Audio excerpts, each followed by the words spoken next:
ایمان والے قرآن کو سنتے ہیں ان کا ایمان بڑھتا ہے۔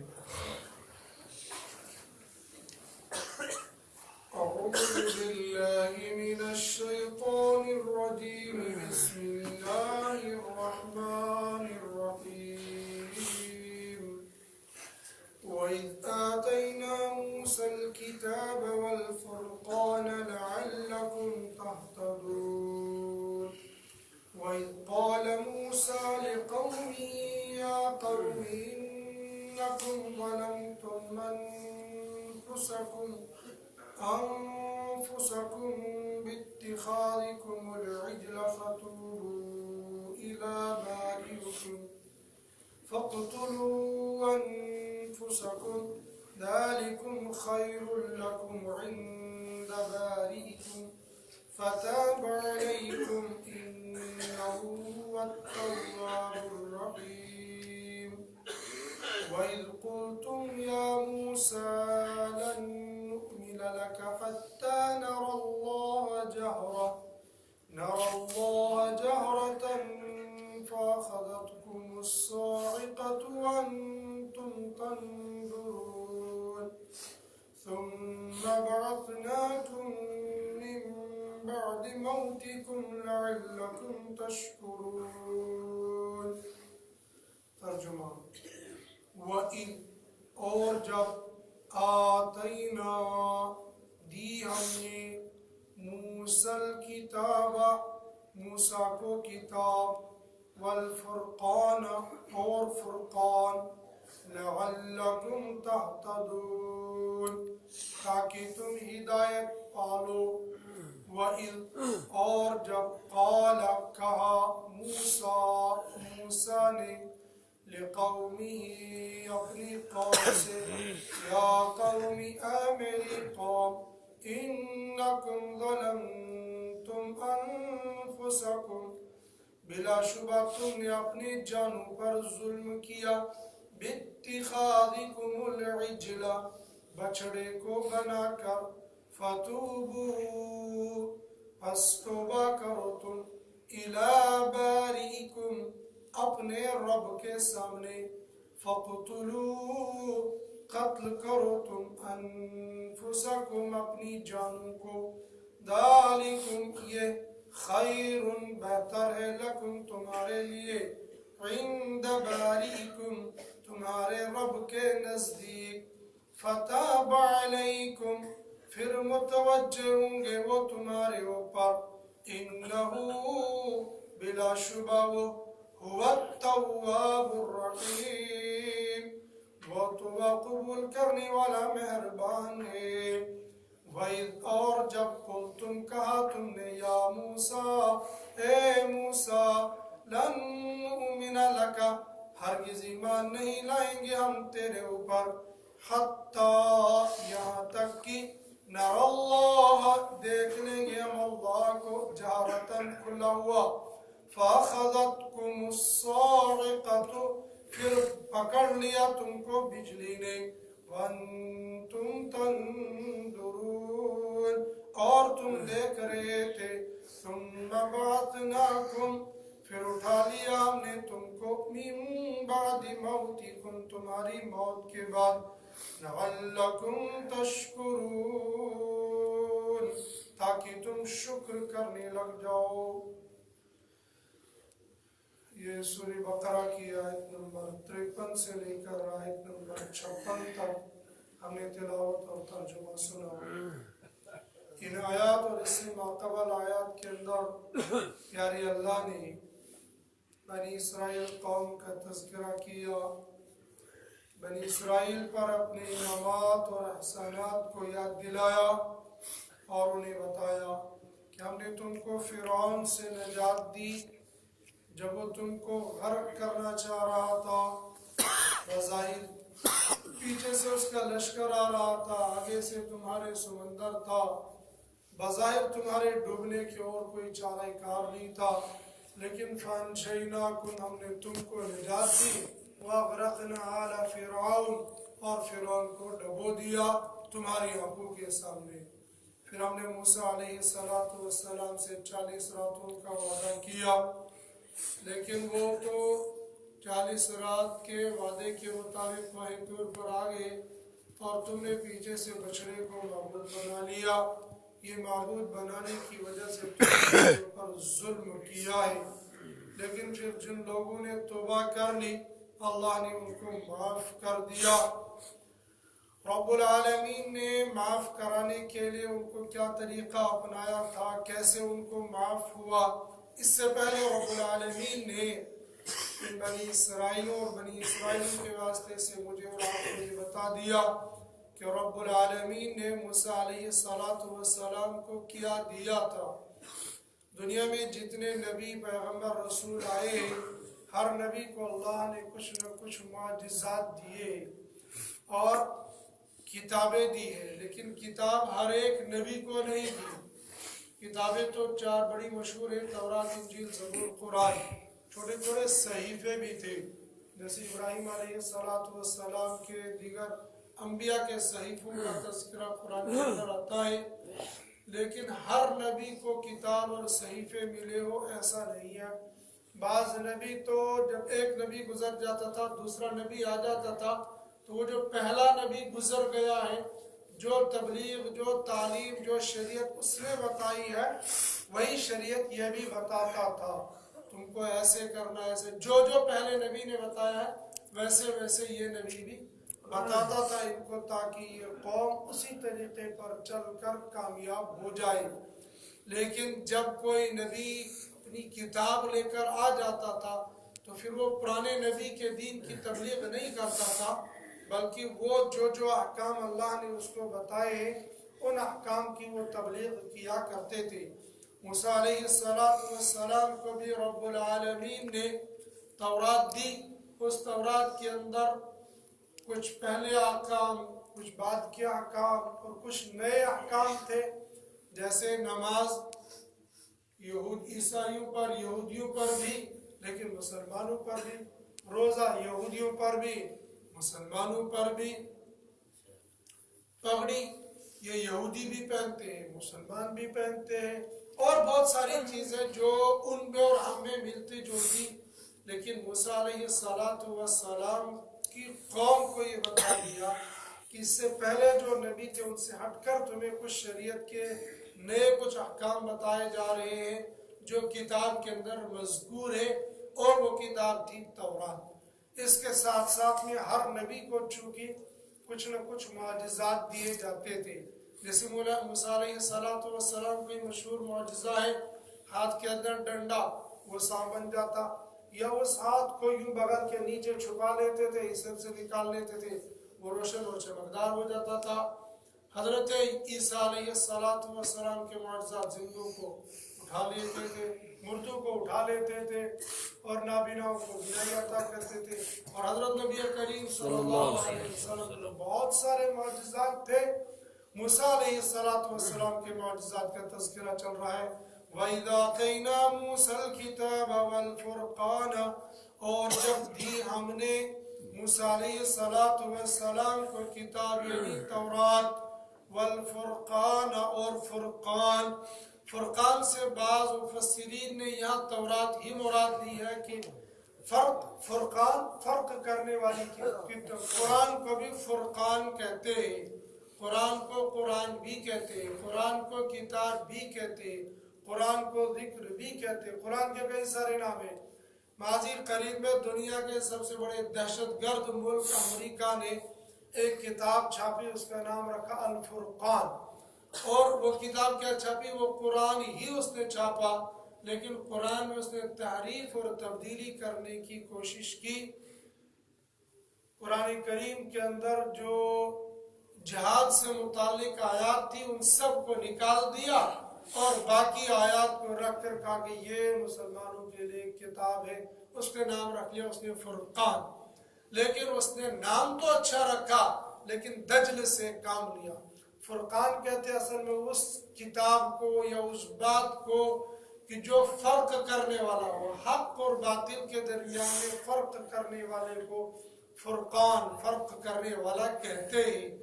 تورات بھی چونکہ اس زمانے کے جو فرعون اور اس کے حواری تھے اس کے اور موسیٰ علیہ السلام کے حق ہونے کے درمیان میں فرق کرنے والے معجزات تھے، لہذا ان معجزات کو فرقان کہا، یا تورات ہی کو فرقان کہا کہ اس نے کتاب کے ذریعے سے بھی فرعون کو دعوت دی گئی، وہ بھی فرقان، یہ بھی فرقان۔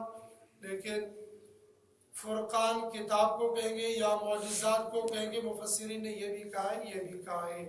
ایسا کیوں کیا؟ ان کو فرقان کیوں دیا، کتاب کیوں دیا؟ لعلکم تہتدون، تاکہ یہ بنی اسرائیل اور قبطی سارے موسیٰ علیہ السلام کی قوم ہدایت پر آ جائے۔ وَإِذْ قَالَ مُوسَىٰ لِقَوْمِهِ يَا قَوْمِ إِنَّكُمْ ظَلَمْتُمْ أَنفُسَكُمْ بِاتِّخَاذِكُمُ الْعِجْلَ، جب موسیٰ علیہ السلام کوہ طور پر گئے اور پیچھے سے سامری نے بچڑا بنا دیا اور بچڑے کے اندر وہ مٹی ڈال دی جس سے وہ آواز نکالنے لگا، اور پھر قوم نے اسی بچڑے کو پوجنا شروع کر دیا اور اسی بچڑے کو معبود بنانا شروع کر دیا۔ شاید یہیں سے ایک شق مل گئی ہے برادران وطن کو گوسالہ پرستی کی، جو جانوروں کی پوجا کی جا رہی ہے، وہ شاید ان کو یہیں سے ایک شق مل گئی ہے کہ وہاں سے جانوروں کو پوجنا شروع کر دیا۔ سامری نے اس جانور کو، اس بچڑے کو بنایا اور اس کے سامنے سجدہ خود بھی کیا، دوسروں کو بھی کروایا اور اس کی عبادت کرنے لگے، اسی کو معبود بنا لیا۔ تو رب العالمین کو شرک بہت زیادہ ناپسند ہے۔ ان الشرک لظلم عظیم، اللہ کے نزدیک شرک بہت بڑا ظلم، بہت بڑا گناہ ہے، لہذا اس گناہ کی تلافی بھی ایسی ہی ہونی چاہیے۔ میرے رب نے فرمایا کہ تم نے اس بچڑے کو معبود بنا کر بہت بڑا گناہ کیا، تم نے ظلم کیا ہے۔ کس پر؟ اپنی جانوں پر۔ کیوں ظلم کیا ہے؟ بِاتِّخَاذِكُمُ الْعِجْلَ، بچڑے کو بنا کر۔ تو بچڑے کو خالی بنایا نہیں تھا، بنا کر اس کو معبود بھی بنا لیا تھا۔ لہذا اب تم کو کیا کرنا ہے؟ تم نے جب اتنا بڑا گناہ کر لیا ہے، فَتُوبُوا إِلَىٰ بَارِئِكُمْ، اب تم اپنے رب کے حضور میں توبہ کر لو۔ لیکن توبہ کرنے کا طریقہ کیا بتایا؟ توبہ کرنے کے بعض گناہوں کے توبہ الگ ہے۔ عام طور پر تمام گناہوں کے لیے توبہ ہے سمپل، گناہ جو کیا ہے اس پر ندامت ہو، حال اور مستقبل کے لیے اس کو چھوڑ دیا، اور آئندہ کے لیے عزم مصمم اس گناہ کو نہ کرنے کا کر لیا۔ دل میں ندامت آ گئی، گناہ کو چھوڑ دیا، آئندہ کو کلی طور پر اس گناہ کو نہ کرنے کا عزم اور ارادہ کر لیا، یہ توبہ ہے۔ اس توبے کی تکمیل ہوتی ہے استغفار کے ذریعے سے، اور یا 2 رکعت نماز صلاۃ التوبہ پڑھنے کے ذریعے سے توبہ ہو گئی۔ انسان نماز نہیں پڑھتا تھا، نماز اس نے جان بوجھ کر چھوڑ دی، توبہ کر لیا، اللہ نے وہ معاف کر لیا۔ انسان نے بد نظری کر لی، غلط کس کو دیکھ لیا، توبہ کر لی، اللہ نے اس کو معاف کر لیا۔ اور بہت سارے گناہ، لیکن کچھ گناہ ایسے ہیں کہ جن کے لیے توبہ صرف یہ توبہ نہیں ہے، ندامت، آئندہ کے لیے عزم چھوڑ دینا اور 2 رکعت نماز توبہ پڑھ لینا، صرف اتنی توبہ کافی نہیں ہے، بلکہ اس کے لیے کچھ آگے بڑھ کر توبہ کرنی ہے۔ کیا؟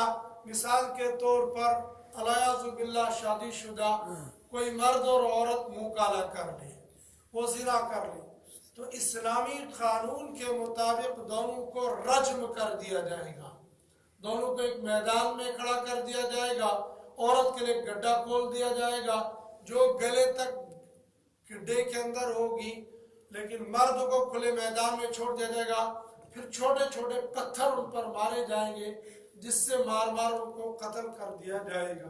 یہی ان کی توبہ ہے، اور اس توبہ کی وجہ سے وہ گناہ ان کو معاف ہو جاتا ہے اور وہ جنت میں چلے جائیں گے۔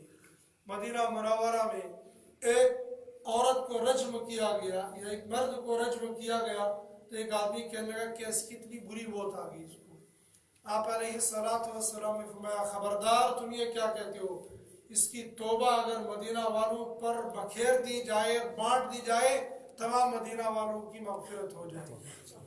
بظاہر یہ انسانوں کو یہ لگتا ہے یہ ظلم ہے، لیکن اخروی اعتبار سے یہ پاک صاف ہو گیا ہے۔ لیکن یہ ظلم نہیں ہے، یہ تو عین انصاف ہے۔ اگر اس طرح کی سزائیں لوگوں کو لگنے لگ جائے گی تو پھر یہ جرائم نہیں ہوں گے۔ سال کے آخر پر کاؤنٹنگ ہوتی ہے، پھر وہ بتاتے ہیں جرائم میں کون سا ملک سب سے آگے ہے، اور اس جرم میں، اس کالموں کرنے میں سب سے آگے امریکہ ہے۔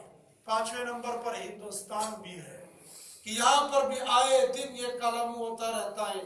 پھر ان کو ایسے اوہو اتنا بڑا ظلم، ادھر سے خود کہتے ہیں اتنا بڑا غلط کام، ادھر سے کہتے ہیں اسلام نے جو کام بتایا ہے یہ ظلم ہے۔ لیکن حق وہ ہے جو سر چڑھ کر بولے۔ ماضی قریب میں طلاق کا بل پاس کیا تو انہی کے اسی بل میں ایک دوسرا بل میں گھس گیا۔ بندہ جن عورتوں کے بارے میں بل پاس کیا، اللہ نے اسی قوم میں سے اسی عورت کو کھڑا کر دیا جس نے خود پارلیمنٹ میں یہ بولا کہ قرآن میں طلاق کا جو طریقہ ہے اسی کو تم قانون بنا لو، بس مسلمانوں کے لیے یہی سزا ہو جائے گی۔ پس پردہ اس نے کیا کہا؟ اس نے اتنی بڑی بات کہہ دی، اگر اس کو میں کہوں گا تو میں بن جاؤں گا طالبان، میں بن جاؤں گا ملیٹنٹ، میں بن جاؤں گا دیش دروہی۔ لیکن وہی بات اس عورت نے کہی، اس نے کہہ دیا نظام مصطفیٰ قائم کر دو۔ نظام مصطفیٰ کیا ہے؟ نظام مصطفیٰ قرآن کو فالو کرو۔ اس نے کہا جتنا میں نے قرآن کا دل سے مطالعہ کیا، جتنا اچھا طریقہ طلاق کے بارے میں مجھے قرآن کا لگا کسی اور کا نہیں لگا۔ یقین اس نے تمام مذاہب کا مطالعہ کیا، اس کے بعد ہی اس نے بتایا کہ جتنا اچھا طریقہ طلاق کے بارے میں قرآن کا ہے ایسا اچھا طریقہ کسی اور میں نہیں۔ اور بات سچی ہے، اللہ ہے، اللہ اپنے دین کا کام کسی سے بھی لے لیتا ہے۔ اللہ پاک میرا اور آپ کا محتاج نہیں ہے۔ ہم عبد الرحمن، عبد الخالق، عبد اللطیف، عبد الرزاق کے گھر میں پیدا ہو گئے، ہم سمجھتے دین ہمارا محتاج ہے۔ دین ہمارا محتاج نہیں ہے، ہم دین کے محتاج ہیں۔ اگر اللہ ہم سے کوئی دین کا کام لے تو یہ اللہ کا احسان ہے۔ ہم کوئی دین کا کام کریں گے اللہ پر کوئی احسان نہیں رکھیں گے۔ اللہ جس سے چاہتے ہیں وہ اپنا دین کا کام لے لیتے ہیں۔ اصل میں چونکہ ہم لوگوں نے قرآن کو چھوڑ دیا، شریعت کو چھوڑ دیا، اللہ پاک نے کہا تمہیں کرواؤں گا ضرور، لیکن چاہے ڈنڈے مروا کے کرواؤں گا۔ قرآن نے جو بتایا تھا طلاق کا طریقہ وہ آج کے مسلمان نے تو اپنایا نہیں۔ طلاق کو سمجھ لیا کھیل، طلاق کو سمجھ لیا مذاق، تمہارا کیا ہو آختراون دا میل۔ اور ایسے معاشرہ بھی ہے، ایک طلاق دے دیتا اس کو 10 آفر آ جاتے۔ اگر ایسا ہو جاتا جو طلاق دے دے اس کو دوبارہ کہیں نکاح ہی نہیں ہو جائے تو پھر اس کی بھی نانی یاد آ جاتی، اس کو پتہ چل جاتا کہ دوبارہ مجھے نکاح کہیں ہونے والا نہیں ہے۔ شریعت نے اس کی اجازت ضرور دی ہے، شرعی طور پر اس کو منع نہیں کہیں گے، لیکن جو غلط طریقہ اس کے بارے میں اپنایا جا رہا ہے اور غلط کام کیے جاتے ہیں، کتنے لڑکیوں اور کتنی معصوم بچوں کی زندگیوں کو تباہ و برباد کر دیا جاتا ہے۔ یہ خود لڑکا لڑکی تو برباد ہو ہی جاتے ہیں، لیکن جو معصوم ان کی اولاد باقی رہ جاتی ہے اس کا پرسان حال کچھ نہیں ہوتا ہے۔ ہم نے ایسے بھی معصوم بچے دیکھے جو 5 اور 6 سال کے، جن بیچاروں کے پاس اب کھانے کے لیے کچھ نہیں ہے، وہ یہی ننگے پھر رہے، ماں بھی زندہ باپ بھی زندہ، لیکن زندہ ہو کر وہ بچے یتیم ہیں، ان کا کوئی پرسان حال نہیں ہے۔ ایک روٹی کے ٹکڑوں کے لیے وہ معصوم بچے ترستے، ان بیچاروں کا کیا قصور ہے؟ بڑا جوان بندہ اگر بھوکا رہ جائے تو کلیجہ پڑتا ہے کہ بھائی میں کھا رہا ہوں یہ کیوں نہیں کھا رہا ہے؟ ہم تو مسلمان ہیں، ہم تو جانور کو اگر بھوکا دیکھیں گے تو ہم تو خود چھوڑ دیں گے، جانور کو کھلائیں گے۔ ہر مسلمان کا حال یہی ہے، اس کا دل ہے۔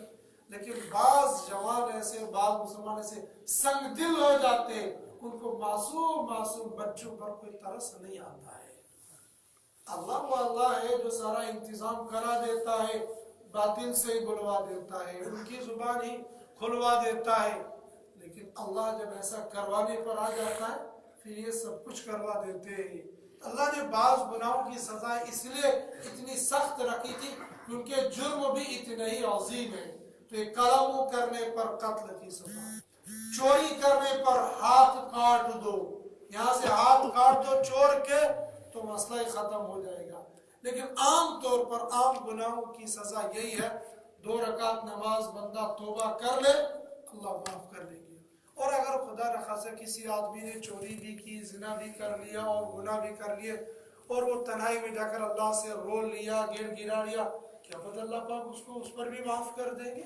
سزا شرعی اعتبار سے تو وہی رہے گی اس کی اگر اسلامی جج اسلامی قانون ہوگا، لیکن چونکہ مثال یہاں پر اسلام قانون تو ہے نہیں اور بندے سے یہ غلطی ہو گئی ہے، 2 رکعت نماز پر اللہ کے سامنے روئے گڑ گڑائے، اللہ نے بڑے بڑے گناہوں کو معاف کر دیا، اس کو بھی معاف کر دیں گے. یہ جو بنی اسرائیل تھے انہوں نے جو شرک کیا تھا، ان کے شرک کی معافی کے لیے اللہ پاک نے کہا فَقْتُلُوا أَنفُسَكُمْ، اپنی جانوں کو قتل کر دو، کھلم کھلا تم ایک دوسرے کو قتل کرو. فَقْتُلُوا أَنفُسَكُمْ، اپنی جانوں کو قتل کرو. جنہوں نے اس بچڑے کو معبود بنا کر اس کو سجدہ کیا، اس شرک کیا، اور جنہوں نے نہیں کیا وہ تلواریں اٹھا لو، اور جنہوں نے اس بچڑے کو معبود بنا لیا ان کے قلموں ان کے سر کو قلم کر دو. ذالکم خیر لکم عند باریکم، یہ تمہارے لیے بہتر ہوگا تمہارے رب کے نزدیک. فتاب علیکم انہ هو التواب الرحیم، رب تمہاری طرح متوجہ ہو جائیں گے، تمہارے گناہوں کو معاف کریں گے. چنانچہ حضرت موسیٰ علیہ السلام نے اعلان کیا، اللہ کی طرف سے اعلان آیا ہے مشرکوں کو مومنین قتل کر دیں گے، ان کی گردن اڑا دیں گے. بنی اسرائیل ہاتھ جوڑ کر کھڑے ہو گئے، سر تسلیم خم ہے، جو کچھ ہم سے غلطی ہو گئی ہے ہمارے ہاتھ پیر باندھ دو اور ہم قتل ہونے کے لیے تیار ہیں. چنانچہ ایک صحن میں سب کو جمع کر دیا گیا، سب کے ہاتھ پیر باندھ دیے گئے اور انہیں سر جھکا لیا، بالکل جو ہمارے لیے حکم ہو ہم اس کو کرنے کے لیے تیار ہیں. چنانچہ ایسا ہی ہو گیا. اب جو مقتول تھے، ادھر سے قاتل تھے، قصاص قتل کرنے والے، ادھر قتل ہونے والے، یہ کسی کا باپ تھا، کسی کا بیٹا تھا، کسی کا بھائی تھا، کہ مارنے والا باپ ہے، مرنے والا بیٹا ہے، مارنے والا بیٹا ہے اور مرنے والا باپ ہے، بالکل آپس کی رشتہ داری تھی. لیکن اللہ کے حکم کے سامنے سر تسلیم خم تھے، سب جھکڑے ہوئے تلواریں لے کر. جو ہی تلواریں ہاتھ میں لی تو نگاہیں کسی کی باپ پر پڑی، کسی کی بیٹے پر پڑی، کسی کی بہن پر پڑی، کسی کی بیٹی پر پڑی. وہ اندر کی محبت اٹھ گئی اور محبت جاگ گئی تو ان کے ہاتھوں سے خود بخود وہ تلواریں گر گئی. تلواریں گر گئی، کہنے لگے یا موسیٰ اب ہم سے کیا ہو گیا، ہم سے تو یہ غلطی ہو گئی، اب ہم کیا کریں. تو رب العالمین نے زمین سے بخارات یا آسمان سے ایک سیارہ بھیجا جس نے بالکل ماحول کو الگ کر دیا، سیاہی سیاہ، چاروں طرف سے سیاہی چھا گئی، اندھیرا ہی اندھیرا چھا گیا. پھر حکم ہوا تلواریں چلا لو. چنانچہ تلواریں چلوانی شروع ہو گئی اور کئی دن تک یہ منظر چلتا رہا، جب قتل و غارت برابر چلتی رہی. موسیٰ علیہ السلام اور حضرت ہارون علیہ السلام ہاتھ کا یا باری طرف بہت قتل ہو گئے، اب تو ہمارے حال پر رحم کر دو، یہ سارے بنی اسرائیل مر جائیں گے. اللہ پاک نے اس ابر کو اٹھا لیا تو روشنی آ گئی، دیکھا جہاں دیکھا لاشیں ہی لاشیں پڑی. حضرت علی رضی اللہ تعالیٰ عنہ نے فرمایا 70,000 بنی اسرائیلی اپنے ہاتھوں سے مارے گئے. جب موسیٰ علیہ السلام نے یہ منظر دیکھا تو بہت دکھ ہو گیا کہ یہ کیا ہوا. اور اللہ رب العزت نے فرمایا موسیٰ کیا تم اس بات سے خوش نہیں ہو، میں قاتل کو بھی بخش دوں گا، مقتول کو بھی بخش دوں گا. قاتل کو یہ قتل کرنے کی وجہ سے اور مقتول کو اس قتل ہونے پر شہادت کا درجہ دے دوں گا، کیونکہ اس نے گناہ کے لیے، گناہ سے معافی کے لیے میرے حکم کے سامنے اپنی گردن جھکا لی ہے، لہذا میں اس کو شہادت کا درجہ دوں گا، اور جو باقی رہ گئے ہیں ان کو میں معاف کر دوں گا. تو رب العالمین نے جب یہ اعلان کر دیا فتاب علیکم، اللہ متوجہ ہو گیا انہ هو التواب الرحیم، ان کے اس گناہ کو معاف کر دیا اور معاف کرنے کے بدلے میں ان کے بھی جنتی ہونے کا آرڈر، ان کے بھی جنتی ہونے کا آرڈر، جن نے مارا تھا وہ بھی اور جو مر گئے تھے وہ سارے کے سارے اللہ کے حضور میں بری ہو گئے، جنتی ہو گئے۔ جب یہ سارا منظر ہو گیا اور تورات ان کو مل گئی تو یہ کہنے لگے پتہ نہیں اللہ نے معاف کیا یا نہیں کیا، اور جو آپ کو تورات ملی ہے یہ پتہ نہیں اللہ کی کتاب ہے یا نہیں ہے، لہذا چلو ہمیں اللہ بتا دے کہ یہ میری کتاب ہے اور ہم نے معاف کر دیا تو تب ہم مان لیں گے۔